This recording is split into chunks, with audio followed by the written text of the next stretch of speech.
What's up, tribe? How you guys doing? Go ahead and hit that subscribe button, and I hope you like this video. So we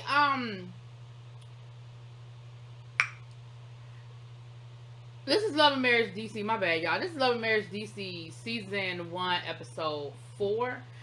We still down to the prime. Listen, did y'all realize that they hadn't even had their food yet? They had that whole damn argument, and the lady hadn't even brought out no damn appetizers. I mean, damn. But neither here nor there. We had the conversation where they Ashley and they rounded up their situation, and Ashley said, listen, if I came off a little bit abrasive, then my apologies, okay? But honestly, I'm just like, listen, I'm just tired. All I know about you is your 2 marriages, and I would love to get to know more about you other than your 2 marriages, because at this point, that's all I have. And Winter was like, well, I really do want to show you more because there's more to me than that. Then they got off on infidelity, and Ashley basically was like, listen, I am of the don't ask, don't tell mindset, okay? I'm not going to go through your phone, looking through your stuff, and just don't go through mine looking through nothing for my stuff. If I don't see no evil, speak no evil, then we good.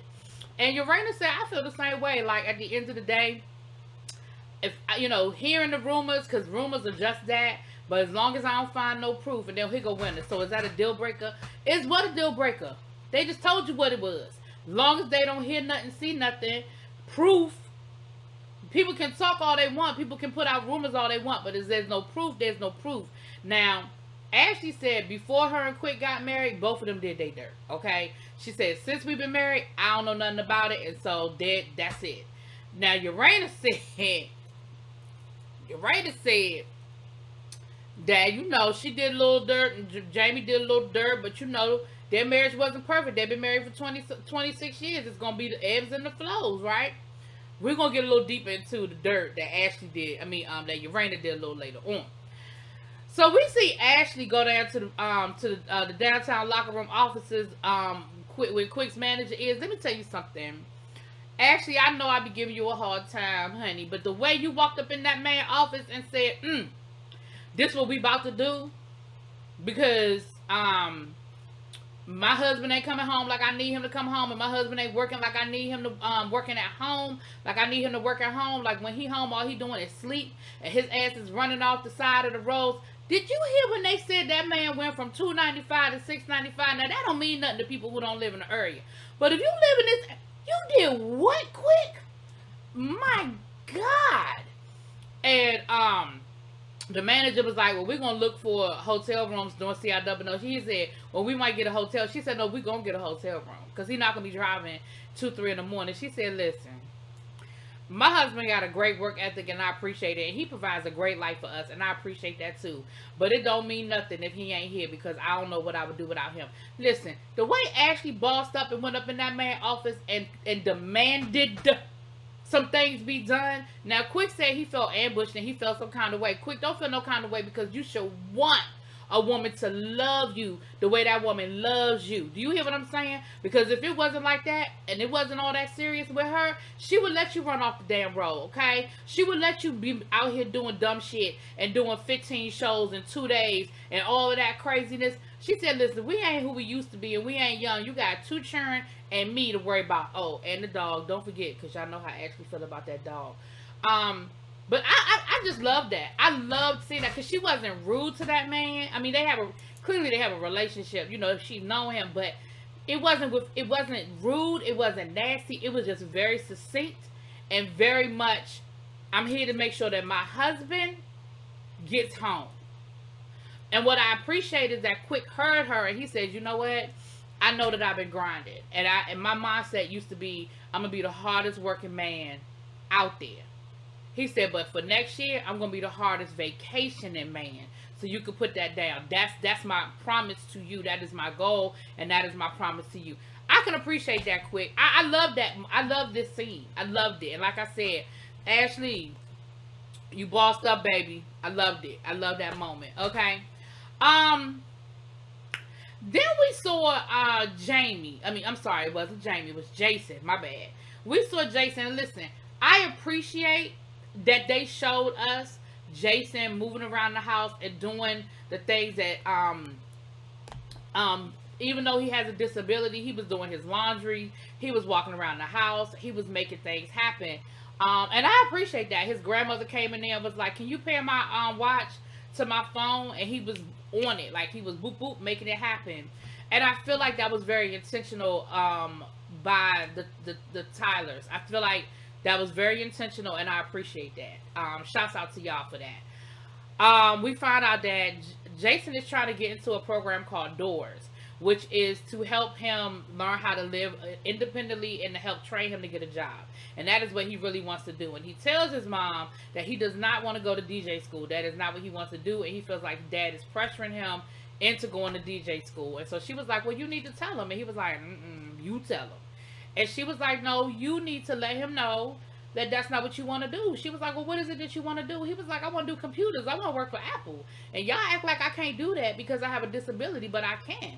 Listen, Jason had his own confessional and everything, and Jason let us know, "I can do whatever the hell I want to do. I just have to do it differently." I said, "I know that's fucking right."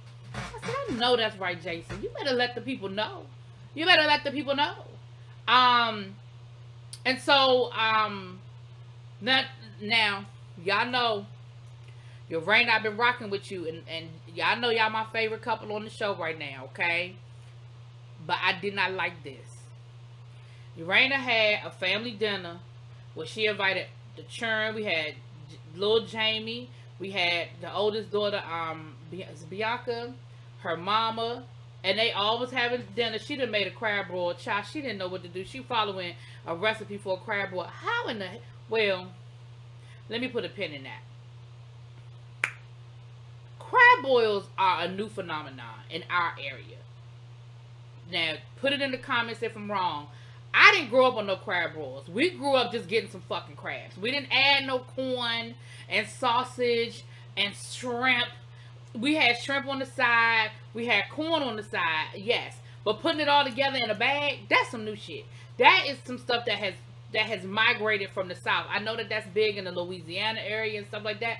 I remember when I was in college, my roommate, well, she wasn't my roommate. She was one of my really good friends. She was from Savannah. And her father used to do seafood broils for us all the time. If we went to go visit her in Savannah, or I remember graduation, he came up and he did a crab broil the night before graduation. That was the only thing I knew about a crab broil. I had never heard of them. Now all of a sudden we got all these restaurants, you know, the Hook and Reel and Crab Joe's, Crab Shack and all of that. That is some new shit. So I'm going to give you a pin on that, Urana, that you ain't know how to do a crab broil, because I bet you, well, no, because she said she don't cook at all. Because I was going to say, I bet you know how to make some crabs, though, but you might not. You might know how to go down to the wharf and get you some crabs. But you might not know how to make them. I'm going to give you a pass on that one, Urana. But I just didn't like making Jamie, excuse me, I keep wanting to say Jamie, making Jason have that conversation in front of the family. I didn't like that. Because I feel like that really was a private conversation for him to have between him and his father. Now, if you wanted to be a part of that conversation to help spearhead the conversation, sure. But doing it in front of his brother, sister, and grandmother, I don't know. I feel like that was a lot. And I just felt like he was uncomfortable trying to have a conversation. But ultimately, he said what he needed to say. He said his piece. And I understood where Big Jamie was coming from. But at the end of the day, you got to listen to your kids. Like, you can want them to go in a direction. You can want and the direction you want them to go in, it might be the right direction. But the reality is, if you push somebody, you force somebody, then they're never going to do it because they want to do it. And ultimately, even if it's the right decision, it just may not turn out right. So I appreciate that Jason was able to say what he needed to say. And I appreciate that Jamie heard it. I mean, he was upset. I could tell he had a little attitude. But, you know, he was like, cool, whatever. If that's what y'all want to do, fine. I'm out of it. But it's temporary. He be alright. Now, Winter and Urana went to lunch. And Urana was like, well, I just wanted to come out with you and get to know you outside of the group. And Winter was like, oh, cool. I appreciate that.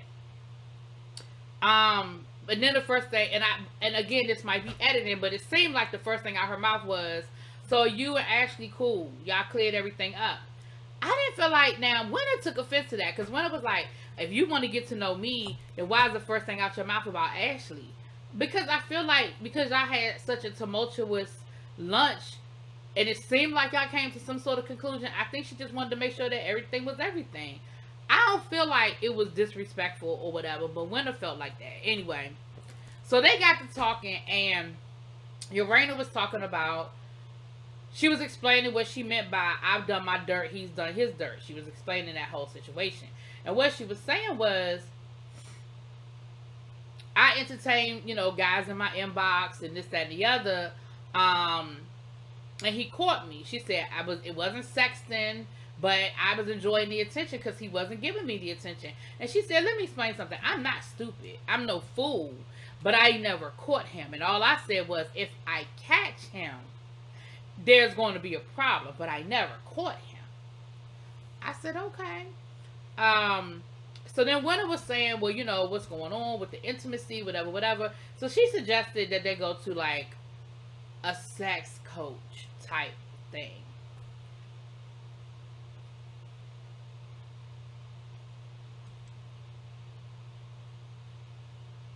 But she just told you she was abstinent. Not that her being abstinent has anything to do with y'all getting a sex coach. Let's be clear. I'm not saying it does. But I don't know. Anyway, whatever. So that's what she has said, child. That's what she has said. So, we see scenes of Monique living her best life down in Tanzania. She was down into the Serengeti, and all that good stuff. Listen, I went to safari when I was there. I was in the Serengeti, but I wasn't in Tanzania. I was like right on the outskirts. I was in we were in Kenya. And we were like on the outskirts of the Serengeti. Like I could see it, I could touch it. I was right there. But I don't know if we technically were in the Serengeti. But I went on safari, and it was nice. It was absolutely life-changing, breathtaking. Like I saw 2 lions mating. That was interesting. Yeah, that was interesting. Woo! But anyway, it was nice. It was definitely an experience. Moving on. So we see a double date. Jamie and Urana went out with Ashley and Quick. And they got to talking about the whole infidelity thing again. And then they got to talking about, she was saying, well, Winter, when I went to lunch with Winter was saying we should go see a sex coach. Quick was like, whoa, wait a minute. What you mean y'all need to see a sex coach? He was like, yo, bruh, y'all ain't intimate? Y'all ain't getting it in? He was like, well, when was the last time y'all had sex? Baby, if Jamie look could kill, all of them would have been 6 feet under. Do you see the look that Jamie was giving them when they got to talking about their sex life and what he doing and what he not doing? Now, he said that when he be trying to, get into the foreplay with Urana be shutting him down. Now, Urana said that he don't be trying to get into the foreplay. Somebody lying. Because you can't be trying to get to the foreplay and then you shutting it down, but then you say he ain't giving you the foreplay. I feel like you're not saying what you need to be saying, because what you probably saying is the foreplay you trying to do ain't the foreplay I want. Now, I don't know. Because clearly, I am not in their bedroom. But some not meshing. But what I do know is, if looks could kill, all y'all asses would have been dead that night, because Jamie was not having it. Anyway, that's pretty much where the episode ended. Jamie said he don't need no sex therapy. He good. That's where that, I'm about to forget the most important part I want to get to. The episode don't end there. That's where that scene ended. The episode ended, Monique and Chris are back home. Now listen. I understand that y'all probably lost a lot of filming time because Monique went on this vacation that was probably planned way before Carlos King came to her, and they came up with this schedule of when they were going to film the show. I can get that. I respect that, because I know when I went to Africa, that trip was not an overnight. You plan. You have to get documents. You have to do paperwork. You have to put things in place. And I didn't have the kind of money that they have, so I had to make sure that my money was right. So it's not an overnight experience. I mean, it's not an overnight thing. So I understand that maybe they felt like they had to film, but literally you could see the exhaustion on Chris's face. Like, he literally was falling asleep standing up. Like, he was tired. And again, that flight ain't no joke. And I know they was probably in first class. So that flight ain't no joke, okay? He was tired. y'all couldn't have pushed that scene back a day and pretended like y'all was unpacking? Because I feel like y'all was really unpacking. I feel like y'all really had just got back because it looked like y'all had just got back. Now, Monique was talking about how great the trip was and how wonderful everything was. And then she gonna say to Chris, but I feel like we still didn't reconnect in our marriage. I mean, did you have like a aha moment while y'all were there? And Chris was like, nah. Now, first of all, Chris is tired. Second of all, that is a deep question. What do you mean by an aha moment? Like, while we was riding through the Serengeti, looking at the zebras running into the sunset, did I have some epiphany on the status of my marriage? Like, what did you want from him in that moment, Monique?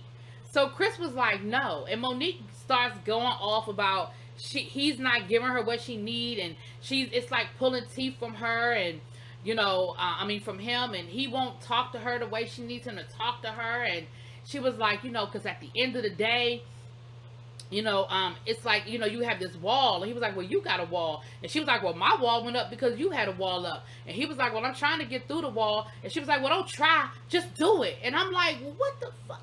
I don't They're exhausting me with this. Because I really don't know what Monique wants from him. Like she said, we're just surface. I'm your wife. We shouldn't be just surface. And my thing is this.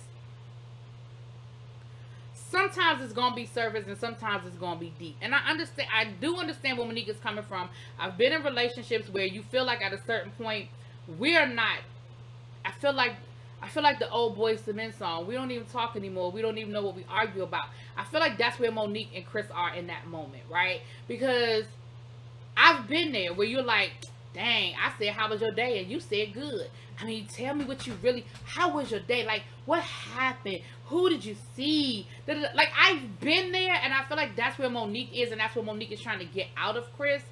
But I just didn't think that was the best time to have that conversation. So Chris tries to change the subject and ask her about her mama, and Monique is like ignoring him and not talking to him and giving him the one-word answers. And Chris was like, okay, well, if she ain't gonna talk, y'all can go home. I guess the scene is over. We done wrapped up early. So then you see Monique talking to production and Chris talking to production, and Chris is like, I'm tired of this. I don't know what else she want from me. Monique is like, I'm tired of this. I can't get him to reach, to talk to me, and I'm just sick of it. Child. Now that's where the episode ended. Y'all let me know what y'all think. I'll talk to y'all later. Peace.